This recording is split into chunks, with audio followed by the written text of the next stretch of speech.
자, 우리 하나님의 말씀 함께 봅시다. 사무엘하 7장 9절에서 16절입니다. 사무엘하 7장 9절에서 16절 말씀까지 우리 다 같이 교독하겠습니다. 7장 9절에서 16절 말씀까지 교독합니다. 내가 가는 모든 곳에서 내가 너와 함께 있어 내 모든 원수를 내 앞에서 멸하겠은즉 땅에서 위대한 자들의 이름같이 내 이름을 위대하게 만들어 주리라.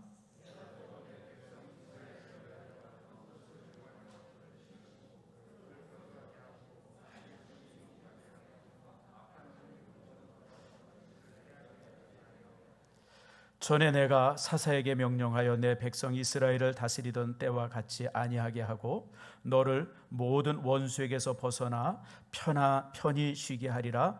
여호와가 또 내게 이르노니 여호와가 너를 위하여 집을 짓고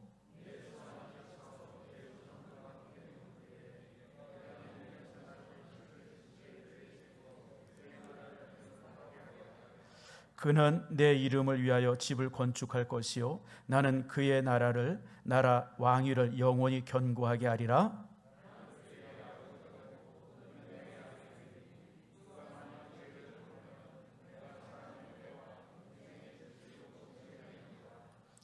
내가 네 앞에서 물러나게 한 사울에게서 내 은총을 빼앗은 것처럼 그에게서 빼앗지 아니하리라.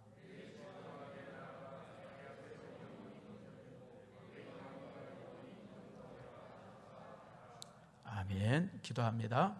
하나님 감사합니다. 오늘 이 시간 말씀을 함께 나눕니다.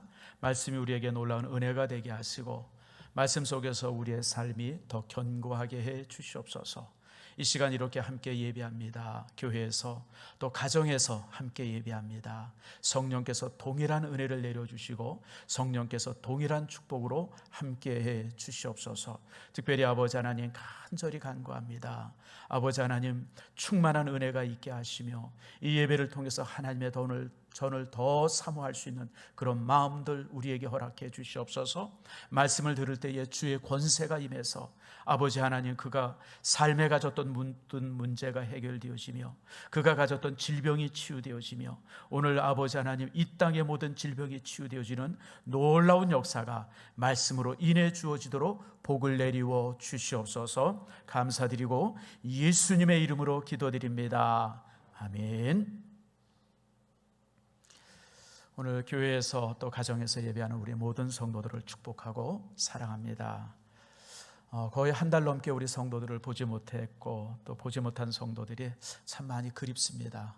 그래서 가끔 이제 이렇게 길을 가다가 본다든지 또 이렇게 영상으로 통화한다든지 이럴 때마다 그냥 울컥하고 얼마나 참 이렇게 마음이 참 그런지 몰라요. 아마 모든 오늘 설교를 가정에서 듣는 모든 성도들도 동일한 마음이라 생각을 합니다. 오늘 이 시간 예배를 통해서 여러분의 가정과 후손들과 자손 모두에게 놀라운 은혜들이 전달되어지는 축복이 있기를 축원합니다. 웬만한 사람들은 다 아는 세계적으로 유명한 가문들이 있습니다. 아주 유명한 가문들이죠. 아마 여러분들 많이 들어봤을 거예요. 이태리의 메디치 가문이라고 하는 가문이 있어요. 메디치. 이 메디치라고 하는 가문이 없이는 르네상스를 얘기할 수 없을 정도로 아주 유명한 가문입니다. 이 가문은 이제 이렇게 금융업을 통해서 이제 큰 재산을 모으고 그 재산이 거의 300년이 넘도록 유지된 그런 가문인데 이 가문이 얼마나 대단했냐면 그 가문을 통해서 피렌치라고 하는 지금 플로렌스라고 그러죠. 플로렌스라고 하는 지역에 그런 어떤 군주가 2명이 나오고 또 교황도 2명이 배출되어지고 또 프랑스 왕비도 이렇게 2명이 배출되어지는 그리고 그 이제 유럽의 수없이 많은 왕족들과의 친분의 관계를 맺어가지고 아주 대단한 가문이 되어지는 것이 이제 이렇게 메디치 가문입니다. 여러분 우리가 보통 이제 프랑스 요리 그러면 아주 세계 최고의 요리라고 그러죠. 근데 여러분 사실은 프랑스나 유럽은요, 여러분 한 600년 전만 해도 숟갈 젓갈이 없었어요. 여러분들 손으로 막 집어먹고 아주 그냥 왕족들도 그랬었어요. 근데 이 메디치 가문의 딸이 프랑스 왕의 왕비로 가면서 식기들을 다 가져갑니다. 포크, 나이프, 접시. 그래서 그때부터 프랑스 요리가 세계 요리가 되어집니다. 이렇게 포크로 잘라 먹는 거, 자르고 칼로 뭐 이런 것들이 사실 메디치 가문의 딸이 프랑스 왕비로 가면서 그 전통이 만들어졌다 그래요. 그러니까 여러분 참 얼마나 대단합니까? 그리고 또 이제 메디치 가문은 그 큰 돈을 들여가지고 도서실을 크게 짓고 거기에 그 당시 수없이 많은 책들을 모아요. 그래가지고 그 가문을 통해서 수많은 사람들이 거기 가서 공부하게 되어지고 수많은 인물들이 키워지죠. 특별히 여러분 메디치 가문이 키운 사람들이 누군지 아세요? 여러분 메디치 가문에서 키운 사람 미켈란젤로, 그 다음에 이제 여러분 그 유명한 지오토, 그리고 또 이제 레오나르도 다빈치, 이런 사람들이 다 메디치 가문에서 키워진 사람들이에요. 뭐 그 외에 무수히 많죠. 그런 많은 사람들이 키워지고, 그래서 보통 이제 우리가 르네상스의 어떤 그 효시가 되어지고 르네상스의 굉장히 큰 축을 만든 사람으로 이 메디치 가문을 얘기합니다. 그래서 메디치 가문 그러면 웬만한 사람들은 다 아는, 정말 저도 할 정도로 아주 유명한 그런 가문이죠. 우리나라도 이렇게 참 이렇게 존중받는 그런 가문들이 지금 있죠. 그 중에 우리가 자주 얘기되는 분이 경주의 최부잣집 가문 아닙니까? 뭐 그 최진립이라고 하는 분이 이제 이 임진왜란 때 받은 그런 어떤 그 공신 토지를 기반으로 해가지고 큰 부를 이루었다 그러는데요. 굉장히 300년 넘도록 그 부가 유지되죠. 보통 우리가 재산은 3대가 못 간다, 부자가 3대가 못 간다 그러는데 3대가 뭡니까? 300년이니까 거의 한 8대 9대까지 그 재산이 이렇게 유지되어지고, 그리고 재산이 다 없어진 것이 언제 없어지면 일제 말기에 전 재산을 들여서 대학을 세웁니다. 그게 이제 영남대학입니다. 그래서 사실 부자의 맥이 끊기지만, 그러나 그가 가진 재산이 지금 이렇게 영남대학이라고 하는 그런 어떤 모습으로 이제 우리에게 이렇게 남겨지죠. 그래서 한국의 노블레스 오블리주라고 그래가지고 그 가문들이 지금도 그렇게 존경을 받습니다. 저는 근데 이 가문이 참 대단하다 생각을 하면서도 그 가문이 가진 육훈에 대해서 항상 관심이 많고 여러분들에게 종종 말씀을 드려요. 여러분 그 육훈이 뭡니까? 6가지 후손들에게 남겨주는 그 어떤 그 가문의 그런 어떤 그 내용들이 있어요. 첫 번째가 뭐냐면 진사 이상의 어떤 벼슬을 하지 말아라. 진사라 그러면 여러분이 이제 그쪽 지방에서 보는 과거 시험이에요. 그것 이상은 하지 말아라. 왜냐하면 이 중앙 정부에 만약에 이제 이렇게 올라서고 뭐 그러면 당권에 휘말리고 그러면 모든 것이 수모가 되니까 그저 명예를 위해서 진사 이상만 해라. 명예를, 가문의 명예죠. 그 다음에 만석 이상의 재산을 모으지 말아라. 매년 농사를 져도 아무리 풍년이 되고 넉넉해도 만석 이상은 절대 재산을 모으지 말아라. 여러분 사람들은 욕심은 끊임없이 커지지 않습니까? 그런데 재산의 규모를 딱 정해서 그 이상은 재산을 모으지 말아라. 흉년에는 땅을 사지 말아라. 참 이게 참 놀라운 거예요. 흉년이 되어지면 그냥 이 땅들 토지들을 그냥 막 사람들이 그냥 투매하듯이 내놓잖아요. 그러니까 그냥 거저 공짜로 집어서 이렇게 받을 수 있는 그런 때잖아요. 그런데 흉년의 때는 절대 땅을 사지 말아라. 여러분 흉년의 땅을 사면요, 여러분 원수를 많이 맺게 됩니다. 그렇지 않겠어요, 여러분들? 그렇게 그 헐값으로 땅을 판 사람들이 여러분 좋게 보겠습니까? 그리고 그 다음에 과객을 후하게 대접해라. 손님들이죠. 오는 사람들은 항상 후하게 대접해라. 사방백리 안에는 굶어 죽는 사람이 없게 된다. 사방백리. 여러분 사방백리니까 여러분 백리면 몇 킬로에 40킬로입니다. 사방이니까 여러분 80킬로, 거의 100킬로 가까이 되는 지역에는 굶는 사람이 없게 된다. 여러분 어마어마한 얘기예요. 그러니까 이 경주 최부잣집 그 한 사람이 한 고을이 아니라 한 군을 책임질 정도로 무슨 데서도 굶는 사람이 있어서는 안 된다. 또 재미난 것 중에 하나가 시집온 며느리는 3년 동안은 무명옷을 입혀라. 야, 부잣집에 시집 갔다고 사람들이 막 박수치고 좋아 그러는데 여러분 3년은, 시집 와서 3년은 무조건 무명옷을 입어야 돼. 비단옷 못 입어요. 좋은 옷 못 입어요. 검소함을 배우게 하는 거죠. 참 그런 모습들이 이렇게 보면서 야, 참 그 집안이 참 대단한 집안이다. 지금도 이 경주 최부잣집이 가졌던 그 육훈은요, 많은 부분들 속에 우리의 삶 속에 어떤 좋은 이런 이렇게 교훈이 되어지고 있어요. 그래서 여러분들, 이 가문이 지금도 좀 좋은 가문으로 이렇게 회자되어지고 그렇습니다. 물론 그 외에도 많은 좋은 가문들이 있어요, 우리나라에. 저희 집도 여러분 괜찮은 가문입니다. 혹시 여러분들 저쪽 함양에 가보면 저희 집 고택이 있습니다. 우리나라에 고택이 한 3개 있습니다. 안동에 이제 그 유성룡 씨 후손들이 갖는 고택 있죠. 그 다음에 하동에 가면 지금 함양에 있습니다. 함양에 가면 저희 집안에 고택이 있어요. 저희 집안, 근데 여러분들 별로 이렇게 놀라질 않고 존경하는 눈이 전혀 보이질 않는데, 그 유명한 집안에 어떻게 목사님은 그렇습니까? 지금 그러는 것 같아서. 그런데 이렇게 유명한 가문들이 있어요. 그런데 한번 물어봅시다. 역사상 최고의 가문이 누구의 가문일까요? 역사상 여러분, 다윗의 가문입니다. 왜 다윗의 가문이에요? 다윗의 가문은 우선 왕족이고 그 후손들이 대단한데, 후손 중에 최고의 인물이 누구예요? 예수 그리스도예요. 예수님이 이 땅에 사역하시고 일하실 때 많은 사람들이 예수를 향해서 뭐라 합니까? 다윗의 후손이요, 그렇게 불렀어요. 다윗의 후손이요. 그리고 여러분, 다윗의 그 가문의 족보가 마태복음 1장에 다윗의 조상과 다윗의 후손으로 해가지고 예수님까지 되어지는 그 마태복음 1장의 그 족보가 기록돼서, 여러분, 성경에 이렇게 훌륭하게 족보가 기록된 그 가문이 여러분 다윗의 가문이 유일합니다. 그래서 성경을 이렇게 보면서 또 세계 역사를 보면서 만약에 최고의 가문을 뽑는다 그러면 누구의 가문을 뽑느냐? 메디치 가문도 아니고, 요즘에 또 이제 로스차일드라고 하는 사람이 굉장히 큰 부자 아닙니까? 재산의 규모가 한 5경 정도 된다 그래요. 우리나라 1년 예산이 한 400조, 500조 정도 되잖아요. 500조 정도 된다 그러면 여러분, 한 사람의 재산이 우리나라 1년 예산의 100배입니다. 10배도 아니고 100배입니다. 어마어마한 재산을 가지고 있는, 근데 그런 사람들을 훌륭하다고 얘기하지 않아요. 최고의 가문은 다윗의 가문입니다. 그 속에서 수없이 많은 참 훌륭한 사람들이 나왔고, 그리고 이제 결정적으로 예수 그리스도가 그 다윗의 가문에서 탄생이 되어집니다.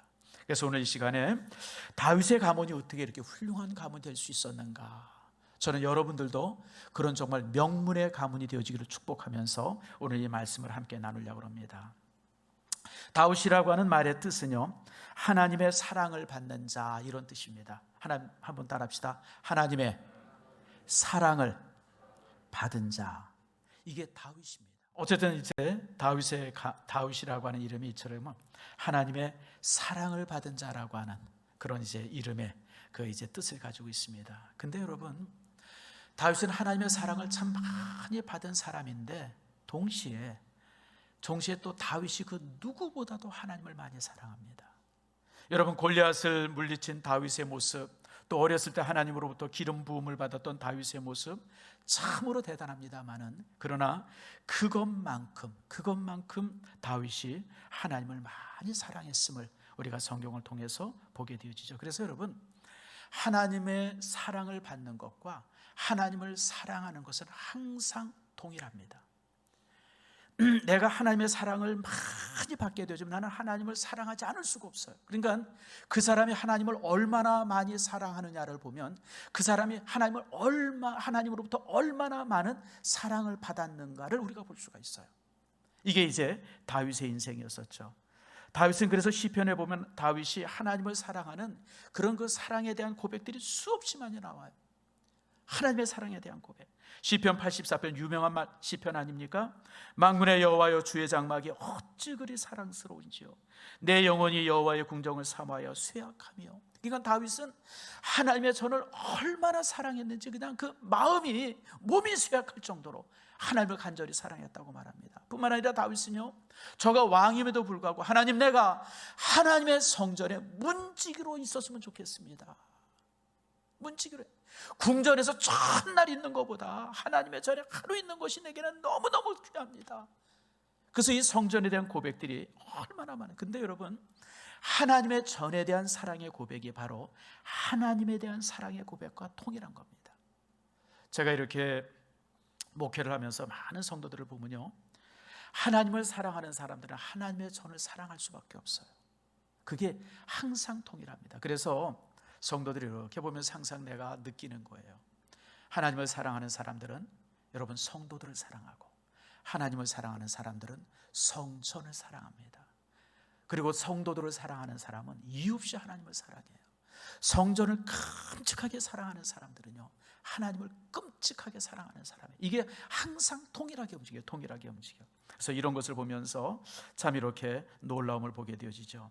근데 다윗이 얼마나 하나님의 사랑을 크게 받았는가라고 하는 것들이 특별히 이제 성경을 보면 이제 이렇게 자세히 기록이 되어 있어요. 여러분, 우리가 사무엘 지금 우리가 이제 7장 말씀을 봤는데요. 여러분 3장 말씀 한번 보세요.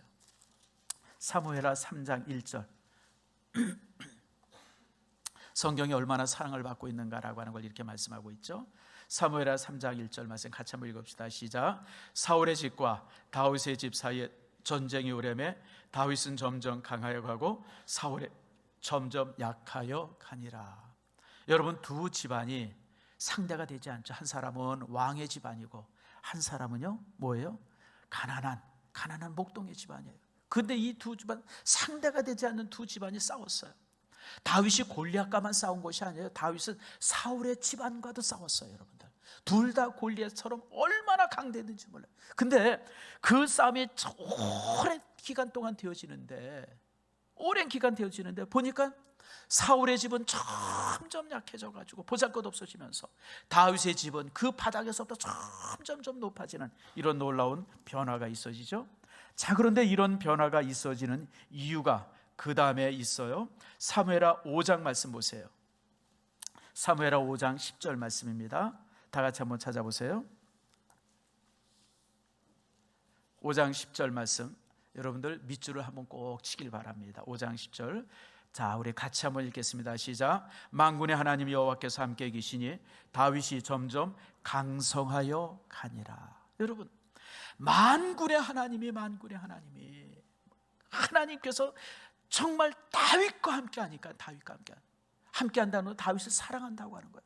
다윗을 사랑하니까, 함께 하니까 그 다윗이 점점 강성해져 가요.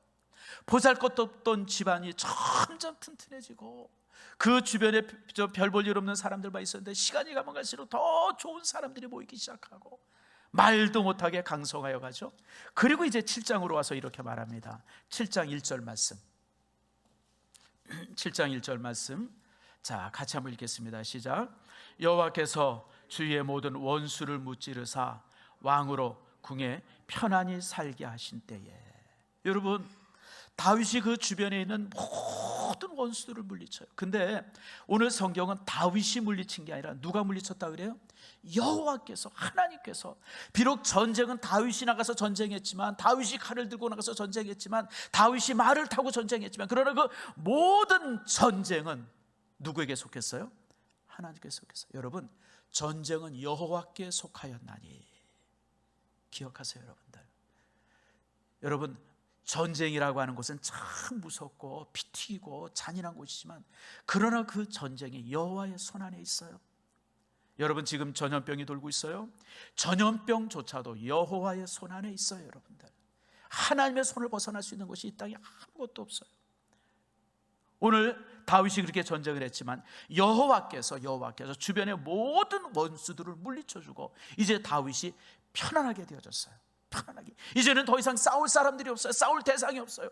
다윗을 향해서 칼을 들이대고 다윗을 향해서 일을 가는 사람들이 다 사라졌어요. 모든 것이 평정되어지고 모든 것이 편안해졌어요. 자, 여러분의 인생 속에 이런 편안함이 찾아올 때 여러분은 어떻게 합니까?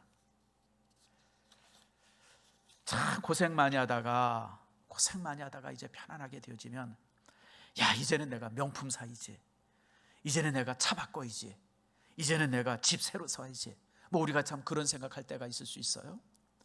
근데 여러분, 다윗은 모든 것이 편안해지자, 이제 모든 것이 정리됐을 때, 이제 더 이상 갑옷을 입고 칼을 들고 전쟁터에 나갈 일이 없을 때 다윗의 마음속에 들었던 문득 마음이 2절입니다.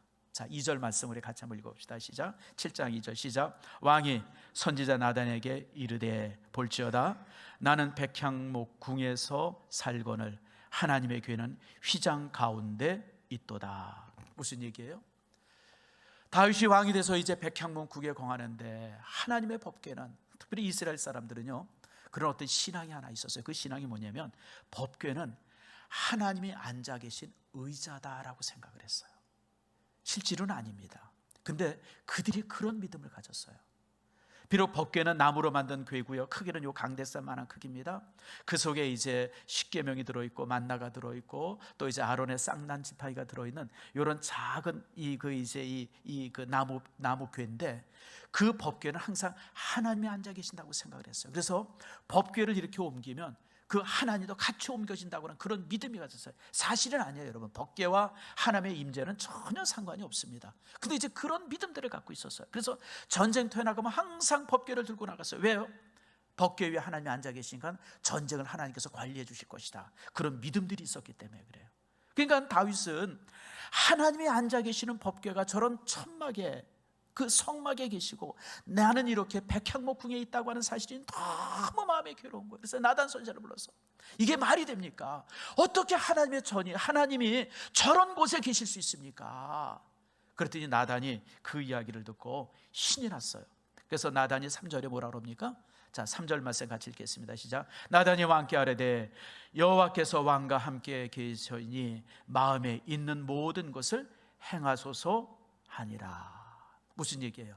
왕이요, 당신 마음대로 하세요. 아이고, 당신에게 이렇게 좋은 마음을 주셨는데 하나님께서 너무 이게 기뻐하실 것 같아요. 그러니까 당신 마음대로 하세요. 나단이 이제 그렇게 이제 얘기를 합니다. 그런데 하나님의 답은 전혀 그게 아니에요. 하나님께서는 다윗이 성전을 지으려 할 때 짓는 것을 허락하지 않습니다. 7절에 이렇게 말씀합니다. 자, 7절 말씀 우리 한번 같이 읽읍시다. 시작. 이스라엘 자손과 더불어 다니는 모든 곳에서 내가 내 백성 이스라엘을 먹이라고 명령한 이스라엘 어느 지파 가운데 하나에게 내가 말하기를 너희가 어찌하여 나를 위하여 백향목집을 건축하지 아니하였느냐고 말하였느냐. 이게 무슨 얘기예요? 내가 지금까지 너희들에게 성전 지으라고 명령한 적이 한 번도 없다. 성전을 왜 짓느냐? 지을 필요 없다. 이렇게 이제 그들을 향해서, 이제 다윗을 향해서 말씀하고 있는 겁니다. 무슨 얘기냐면, 여러분, 우리 인간이 지은 집에 어떻게 하나님이 계실 수 있습니까? 주기도문에 있는 말씀처럼 하나님께서는 어디에 계세요? 하늘에 계세요. 하늘이 주님의 집인데, 온 세상이 하나님의 집인데 어떻게 작은 건물 하나 짓고 그곳에 하나님이 계신다고 어떻게 그럴 수 있느냐? 그렇기 때문에 나는 너희들에게 무슨 성전을 지어라, 건물을 지어라, 그렇게 명령한 적이 한 번도 없다. 다윗을 향해서 그런 거 짓지 말아라, 거절을 합니다. 그런데 여러분, 이렇게 거절하는데 동시에 또 역대상에 보게 되어지면, 역대상 22장에 보게 되어지면 하나님께서 또 나단을 통해서 이렇게 말합니다. 여호와께서 이제 말씀이 내게 임했는데 너는 피를 너무 많이 흘렸어. 전쟁터에서 너무 많은 사람을 죽였어. 그러니까 너의 손으로 이렇게 건축하는 것은 옳지 않다. 혹시 짓는다 할지라도. 그러면서 하나님께서 역대상 22장 10절에는 보라, 한 아들을 내게서 나리니 그가 내 이름을 위하여 성전을 건축하게 할 것이다. 다시 말하면 솔로몬을 통해서 건축하겠다라고 그렇게 말씀을 합니다. 자, 여러분, 여기서 조금 좀 이상하죠. 하나님께서 다윗을 향해서 성전 짓지 말라라고 말씀했던 이유의 첫 번째 이유는 뭐냐면, 우리는 그냥 보통 단순하게 다윗이 피를 많이 흘렸기 때문에 성전을 짓지 말라 그랬습니다. 그것만 아는데 사실은 근원적인 이유는 그게 아니에요. 근원적인 이유는 뭐냐면, 이 땅에 나의 집을 짓는다는 게 무슨 의미가 있느냐? 하늘이 내 집인데 땅에 무슨 그 대리석이나 백향목으로 집을 짓고 그곳에 하나님이 계신다고 말하는 것은, 그것은 잘못된 것이다. 그래서 성전을 짓지 말아라. 그렇게 거절하신 하나님이 솔로몬에게 또 짓게 하겠다고 말씀을 하세요.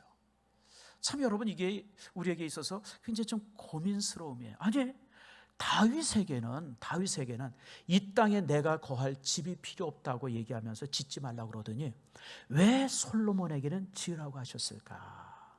여기에는 중요한 이유가 있습니다. 성전은 하나님이 거하는 집이 아니에요.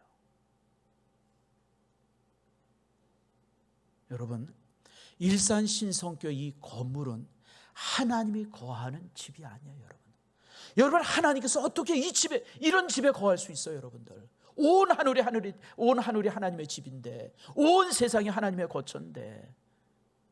다시 말하면 하나님께서 다윗에게 성전을 짓지 말라고 한 이유는 이 땅에 인간에 의해서 지어진 하나님의 지은 집이 있을 수 없다고 하는 것으로 거절해요. 그러면서 솔로몬을 향해서는 솔로몬에게 내가 짓게 하겠다고 말해요. 이유가 뭔지 아세요? 성전은 하나님이 거하는 집이 아니라 성도가 기도하는 집이기 때문에 그래요. 예수님께서 성전을 청결케 하시면서, 지금 이제 여러분 우리가 전주에 예수님께서 성전 청결하는 모습을 우리가 새벽 예배 때 보았습니다. 예수님께서 성전을 청결하게 하면서 예수님께서 하신 말씀이 뭔지 아세요? 따라합시다. 내 집은 만민이 기도하는 집이라. 여러분, 교회라고 하는 곳은, 성전이라고 하는 것은 성도들이 모여서 예배하는 곳이고 기도하는 곳이고 말씀을 배우는 곳이지 하나님께서 여기 거주하는 곳이 아니에요. 물론 우리가 예배할 때마다 하나님의 임재가 이곳에 있어요.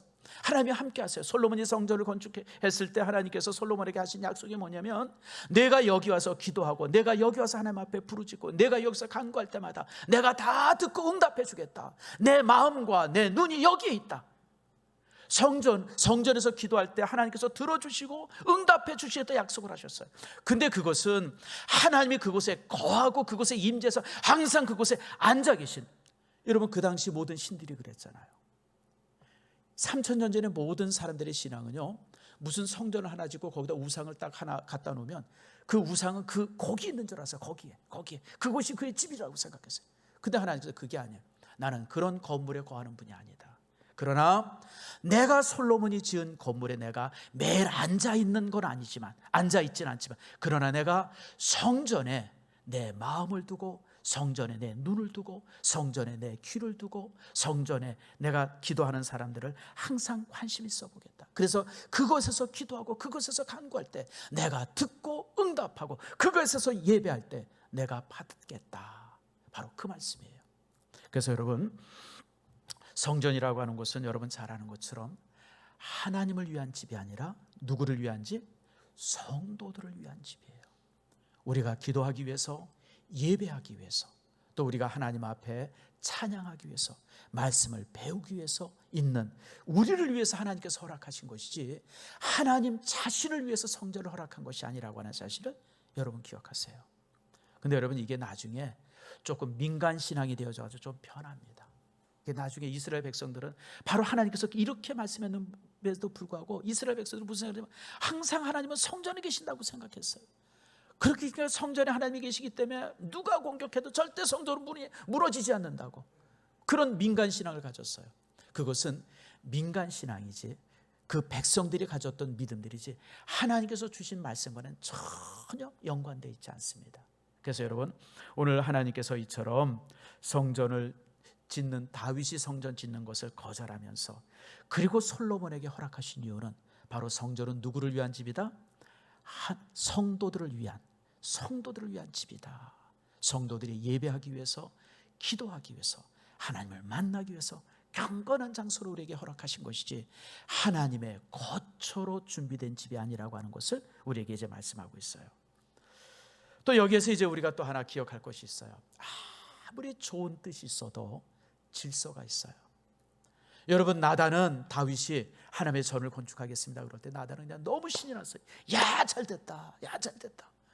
그 왕이 좋은 대로 하십시오. 그런데 하나님께서 거절해요. 나단은 하나님께서 당연히 허락하리라 생각했어요. 여러분, 그렇지 않겠어요? 여러분, 누구든지 만약에 목사님, 요 앞에 땅이 넓은 데가 하나 있는데 제가 그 땅을 사서 교회를 짓겠습니다. 여러분 어떡하겠어요? 여러분, 온 성도가 환영하고 박수치고 그냥 저도 그냥 막 그럴 거예요. 근데 지금 다윗이 그런 상태였는데 하나님께서 거절을 해요. 여러분, 아무리 좋은 일을 해도 질서가 있습니다. 우리가 성도들을 종종 보게 되면 좋은 일을 하면 질서를 좀 무시해요. 질서를 무시할 때가 있어요. 근데 여러분, 아무리 좋은 일도 질서 속에서 되어져야 돼요. 이해가 되시죠? 우린 신앙적으로, 성경적으로 일이 너무 좋은 것 같다. 그래서 교회 질서를 무시하면서 나름대로 그 일을 할 때가 있어요. 아니에요, 여러분들. 여러분들이 아무리 좋은 일을 해도 항상 질서 안에서 되어져야 돼요. 질서 안에서. 그러니까 다윗이 그런 모습 속에서 거절당했을 때, 그러나 다윗이 포기하지 않죠. 여러분 역대상 22장 말씀해 보니까 다윗이 하나님의 전을 건축하는 모든 것을 준비합니다. 근데 그 준비된 내용이 어떤지 아세요? 금이 10만 달란트. 이건 상상할 수 없는 금액입니다. 여러분 금 1달란트가 몇 천만 원 정도 되어지는데 그게 10만 달란트예요. 여러분 상상이 가요? 난 이게 계산이 안 돼요. 그리고 여러분 은이 100만 달란트. 돛과 철은 무게를 달 수 없을 정도로 많았어요. 특별히 여러분 고대 시대 때는요. 지금은 철은 이 쇠는 이렇게 별값이 안 되지만 고대 시대 때는 사실은 이 철이 금보다 더 귀했습니다. 금보다 훨씬 더 귀했어요. 그런데 그런 돛과 금을 돛과 철을 무게를 댈 수 없을 정도로 엄청난 분량을 준비해 두고 있어요. 다윗은 비록 자신이 건축을 하지 못하지만 그 모든 것을 준비했어요. 그래서 솔로몬이 나중에 건축을 하지만, 그러나 솔로몬이 지은 건물은 여러분 다윗의 성전입니다. 다윗이 임종할 때 솔로몬에게 하나님의 전을 건축하라라고 명령하면서 모든 설계도를 솔로몬에게 말하지 않습니까? 녹것은 어떻게 만들고, 제단은 어떻게 만들고, 회랑은 어떻게 만들 것이며, 지성소는 어떻게 만들 것이고, 전체적인 설계도를 솔로몬에게. 그래서 솔로몬은요, 장군이죠, 정치인이죠, 시인이죠, 동시에 건축가예요, 예술가예요. 참 이런 걸 보면 우리가 참 다빈치 같은 사람을 여러분 참 만능인이라고 그러잖아요. 근데 다빈치 이전에 최고의 만능인이 누구냐면 다윗입니다. 다윗은 모든 것에 능했던 사람이에요. 음악, 미술, 건축, 전쟁, 정치, 모든 것에 있어서 완벽했던 사람이죠. 이런 다윗의 모습 앞에 하나님께서 너무 기쁘셨어요. 너무 기쁘셔서 오늘 하나님께서 다윗에게 약속을 하십니다. 뭐라고 약속하시면 11절 말씀 보세요. 11절 말씀 맨 끝에 절입니다. 한번 따라합시다. 여호와가 너를 위하여 집을 짓고. 참, 이 말씀이요, 오늘 전체 제가 여러분들에게 설교하는 말씀에 여러분 핵심이 되는 겁니다. 다윗이 하나님의 집을 지으려고 그렇게 열심히 했고 모든 것을 준비했고, 그리고 이제 하나님의 허락만 떨어지기를 그렇게 기대하면서 그리고 막 준비하고 있을 때 하나님께서 그 다윗의 사랑의 모습 앞에, 하나님을 향한 간절한 사랑의 모습 앞에 하나님이 감동을 하셔서 하나님이, 그래서 하나님께서 다윗에게 약속을 하는데 뭐라고 해서, 내가 내 집을 지으려고 그러냐? 그런데 내가 이제 내 집을 지어주겠다. 다윗의 가문을 지어주겠다고 약속을 하십니다. 사랑하는 성도 여러분, 여러분에게 이 축복이 있기를 축원합니다. 저 역시 그렇습니다. 제 가문에 있어서 신앙이 제일 좋은 사람이 나 하나로 끝난다 그러면 얼마나 참 불행한 가문이에요. 대가 이어지면 이어질수록 더 좋은 사람들이 나오고 더 훌륭한 신앙인들이 나온다 그러면 제게 있어서 그 이상의 축복이 어디 있겠어요, 여러분들? 여러분들도 마찬가지예요. 여러분들만 믿음 생활 잘하다가 끝난다 그러면 여러분 불행한 사람이에요, 여러분들. 여러분 불행한 사람이에요. 여러분의 신앙이 대를 이어가면서 더 좋아야 돼요. 우리 장로님들 부탁합니다. 여러분 장로의 직분의 대가 여러분에서 끝나면 안 돼요. 그건 불행한 거예요, 여러분들. 여러분 자녀도 장로가 되어야 되고, 여러분 손주도 장로가 되어야 되고, 그리스도가 오실 때까지 여러분의 집안에 그 장로의 가문이 끊이질 않아야 돼요, 여러분들. 그게 명문의 가문이죠. 다윗의 가문이 그랬어요. 다윗이 왕으로 죽었는데 그 아들이 왕이고 계속해서 500년간 왕의 위가 이어지지 않습니까? 그리고 결국은 예수 그리스도가 그 가문에서 태어납니다. 이게 명문의 가문이에요, 여러분들. 여러분 지금의 대가 돼가지고 막 잘 되고 부유해지고 넉넉해지고 장로의 직분 갖고 권사 한수 집사님 야 잘 돼, 이거는요 여러분 별것 아니에요. 우리는 지금 뿌리일 뿐이에요. 뿌리가 아무리 번성하면 뭐예요, 여러분들? 줄기가 있어야 되고, 여러분 잎이 있어야 되고, 거기 열매가 있어야지. 그게 바로 뭐예요? 그게 바로 후손들이에요, 후손들. 오늘 하나님께서 다윗에게 약속한 것이 바로 그거예요. 내가 그렇게 나를 사랑하느냐? 내가 그렇게 나를 사랑해. 이제 내가 너의 칩을 세워주겠다. 그러면서 오늘 성경에 네 가지의 복을 약속하십니다. 첫 번째 9절 말씀해 보니까 내가 너를 명예롭게 하겠다. 9절 후반절에 이렇게 말합니다. 따라합시다. 내 이름을 위대하게 만들어 주리라. 하나님께서 다윗에게 주신 첫 번째 축복입니다. 내가 너의 이름을 위대하게 만들어 줄 것이다. 다윗만큼 위대한 이름이 어디 있어요, 여러분들? 제가 조사해 보니까요, 미국 사람들이 가장 많이 사용하는, 유럽 사람들이 가장 많이 사용하는 이름 중에 하나가 데이비드입니다. 데이비드가 다윗입니다. 다윗. 그러니까 미국 사람들이 많이 쓰는 남자 이름 한 5가지인데 제일 첫 번째 이름은 존, 요한이더라고요. 존, 폴, 바울. 그다음에 그리고 로버트. 그러면서 이제 5번째가 데이비드, 다윗입니다. 지금도 세계인들이 다윗이라고 하는 이름을 그렇게 좋아합니다. 다윗. 명예롭게 했죠.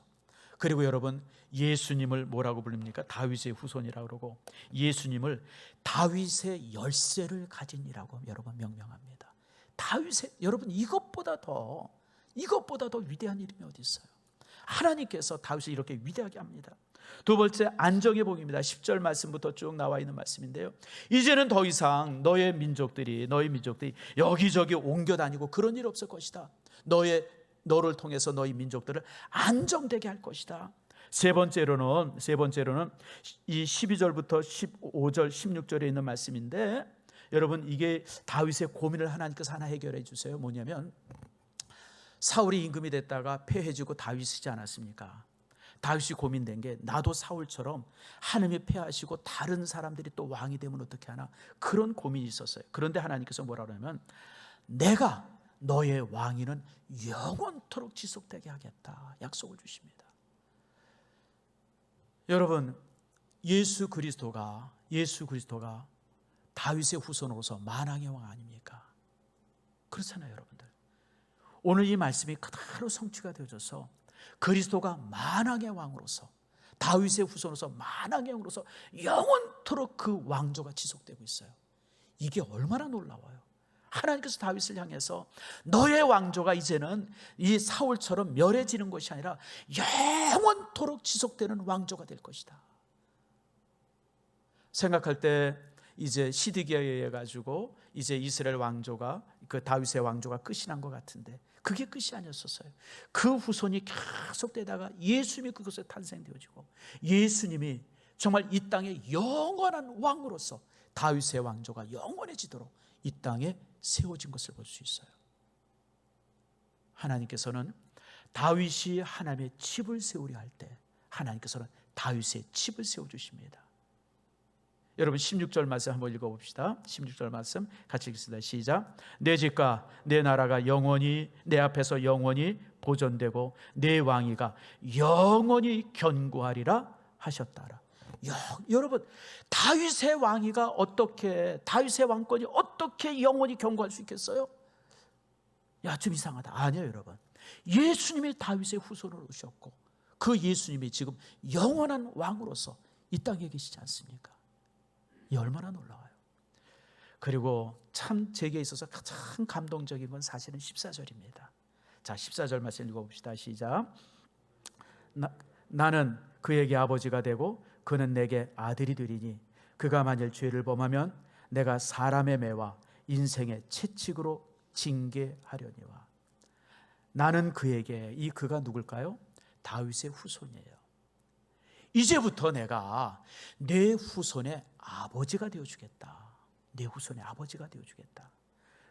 그래서 내가 아버지가 되어줘서 혹시 내 후손들이 잘못하면 내가 사람의 채찍을 가지고 책망하고 매를 때려서라도 바로 돌아오게 하겠다. 다시 말하면, 다윗 내가 죽고 나면 내 후손을 누가 돌봐주겠느냐? 내가 내 집안의 아버지가 되어줘서 내 집안의 모든 일들을 내가 간섭해서 세워주겠다. 이렇게 약속을 하세요. 사실 그래서 다윗 이후에 솔로몬 때도 그렇고, 또 이제 그 이후에 왕들이 잘못하고 그럴 때마다 하나님이 채찍을 들어요. 솔로몬을 향해서도 몇 번 경고하잖아요. 하나님께서 경고하잖아요. 그리고 그 이후에 또 왕들이 잘못되거나 다윗의 왕조가 잘못돼서 하나님께서 그 인생, 여기 보니까 뭐라 그래요? 여러분 14절 말씀을 보니까 사람의 매와 인생의 채찍, 이게 뭐예요?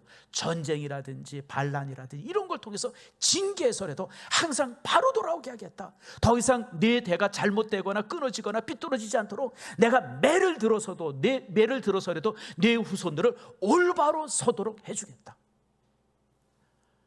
얼마나 놀라운 축복이에요.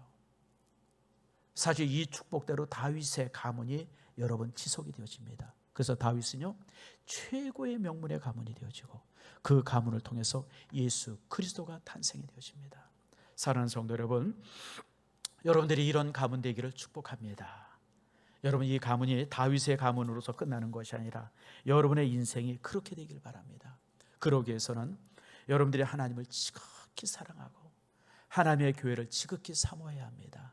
이렇게 되어질 때 하나님께서는 오늘 본문에 있는 말씀처럼 여러분의 가문을 세워주십니다. 여러분의 집안을 세워주십니다. 여러분의 후손들을 책임져 주십니다. 나는 할 수 없어요. 여러분들, 여러분 아이들이 학교 가고 나면 집에서 학교 딱 하고 나면 그때부터는 그 아이들을 우리가 어떻게 보호할 수 있어요? 쫓아다니지 못하잖아요. 지금 내가 살아있는데도 불구하고 아이들이 관리를 내가 못하는데 여러분이 죽고 나서 여러분의 후손들을 무슨 수로 관리하겠어요? 하나님이 관리해 주셔야 돼요. 오늘 하나님께서 다윗에게 내가 관리해 주겠다. 내 후손들을 인생의 매와 사람의 채찍을 가지고 내가 관리해 주겠다. 여러분, 여러분의 가문이 이런 명문의 가문이 되어지기를 축복합니다. 여러분의 후손이 여러분들보다 훨씬 더 좋은 신앙의 사람이 되어지고 예수 그리스도가 오실 때까지 신앙의 대가 끊기지 않는 명문의 가문들이 꼭 되어지기를 축복합니다. 그러기 위해서 우리가 정말 다윗처럼 여호와를 사랑하고 여호와의 사랑을 받고 하나님의 전에 대한 사모함이 가득함을 통해서 이 축복을 받는 여러분 모두가 되어지기를 축복합니다.